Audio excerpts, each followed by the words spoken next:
Martin Least is one of the many characters in Monster, created by Naoki Urasawa. He's an outstanding gentleman. I'm sure you'd find him in a salty spittoon with a cigarette and a cold cola on ice. You needed some weenies chopped, he was your guy. But underneath that calm demeanor, Martin carried monsters. Two in particular that shaped him into the man we meet in the story. Martin was raised by a single mother with a serious drinking problem. The wild part? Apparently, she had a wagon on her. And yet, nobody in the neighborhood stepped up. Like, come on, it takes a village to raise a child. But she just couldn't put that bottle down. And Martin's dad wasn't in the picture before, so I'm guessing it's safe to say he's either resting on Blueberry Hills or he left to go get a VHS or something. Little Martin Hasbulla Least was out there every night after she gotten too drunk to walk, carrying his mom on his back through the cold back home. Had his little chicken tenders out there freezing, stressing that child out. She always told him, "Leave me, I'll be fine." But being the little man of the house, he kept doing it. Now it may seem like a premium way to get out of doing homework, but I mean, ain't nobody got time for that every night. So one night, I guess one of her wheels had a drifting problem or something, and I'm sure Martin must have been cold. That sweat from carrying his mother, only added by the fact that he was probably tired and frustrated. That combo had to have led to her being parked on the sidewalk. As he went home along running, and that's how you know he was cold. He wasn't walking. Looking back, he took flight. Sadly, though, that night, the cold concrete against her warm body, where her little jacket did nothing as the cold slowly crept in. The next morning, Martin found out she had frozen to death. Like, I know you 10, but what did you expect? He goes into denial. I was only doing what I was told. That's how he coped. And honestly, who knows how many nights he had to carry her like that. Maybe he reached his limit. But what if Martin's mother was not telling Martin to leave her, but could have been drunk and telling Martin's absent father, whom she sees when she looks Martin in his eyes? Could you blame him living with a single mother getting drunk? God knows how many nights a week. Couldn't be me though. I have mom's shopping cart for situations like this. Martin later got a girlfriend named Etta, a recovering addict trying to walk the straight path. She was doing okay until she relapsed. That day, Martin comes home to find her on top of her ex. In their bed. The disrespect was wild. Whatever she was on, she was feeling devious. Probably hit her with the equivalent of 2 honey packs in the violet. Eve! Unc knew what time it was. Now, in Martin's version of the story, he just straight up John Wayne's both of them right there. But in reality, it went down differently. Etta begged Martin to kill her, saying, "I'm sorry, Martin, kill me." Martin actually responded very well given the situation. He walked out calmly. No words, didn't even slam the door. Only to hear a bang like 4 steps down the hallway. Like, bro, come on. We come back, she had taken her own life. Found her still warm, gun in her hand. All 9 lives, gone. Come on now, and dog. Martin then murders Come that on, dirty man. Kingdom Hearts lover. You see that tattoo on his arm right there? Kingdom Hearts. We don't appreciate that here. But anyway, he then goes to turn himself in and pleaded guilty to both deaths. He only does 8 years in prison because, you know, he's being a model inmate. Like he's a goat.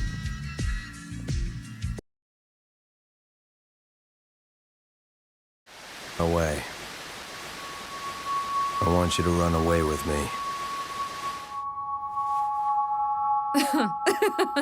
Where'd you come up with that idea? Me run away with you? You're kidding, right? Refresh my memory. When did you and I become so close? I just can't do it. I can't kill people anymore. You can't kill people? Well, I bet that you can still kill a devil, because that's what I am. You think I bought you that new suit and necktie because I like you? Those are the same clothes that Kenzo used to wear.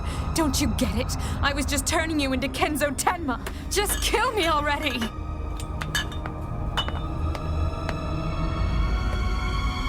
Come on, do it! Quick, kill me! Quickly! Kill me quickly, you big jerk. If you don't kill me quickly, they'll come to kill you too. Well then.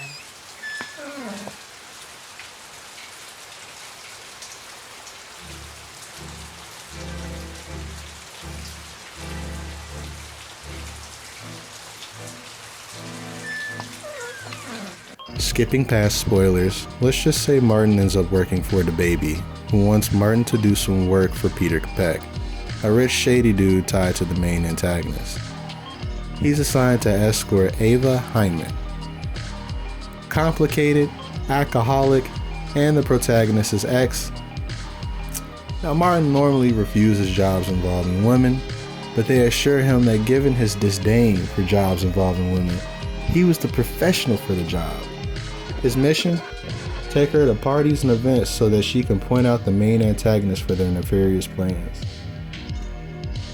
On the train to Frankfurt, Ava smells liquor and dips. She finds a man drinking in a private booth alone. He offers her some, tries to make a subtle move, talking about where she's staying, and give you a card. Before he can shoot his shot, Martin appears, out of nowhere. Not really nowhere, he comes from down the hallway, and he beats the brakes off of him. Kicks him multiple times in his tummy, leaving him unresponsive in the corner of the train. And it was not that serious. But they bond over that. Two broken people on a train. A man beat up, possibly dead. Eventually, Peter orders Martin to kill Ava to tie up loose ends after she had served her usefulness. Instead, Martin saves her, sending her to Tenma through a fake-out where she wears a stolen maid uniform and sneaks out.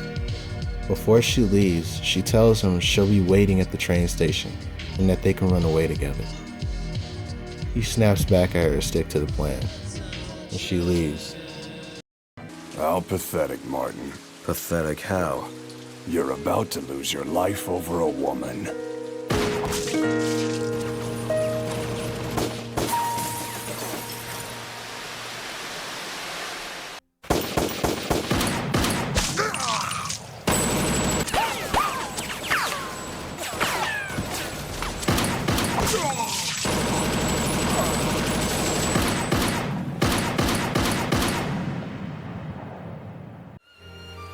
One, 2, 3, and 4.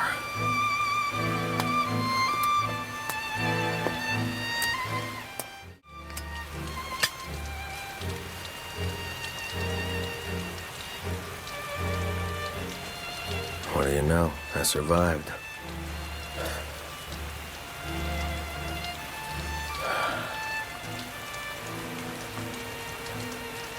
So she'll be at the Frankfurt Central train station?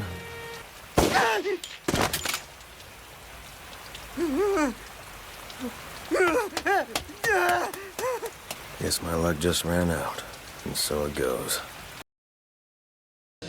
After a long gunfight, Martin manages to remove the light from 4 of them, but he runs out of bullets and is taken out. Before he draws his final breath, though. No, that's it. I'm done. So, yeah, this is it. So basically, end of the story. Martin gets into a gunfight and gets shot because he runs out of bullets. On his deathbed, he tells Tenma, "Fuck you, I won.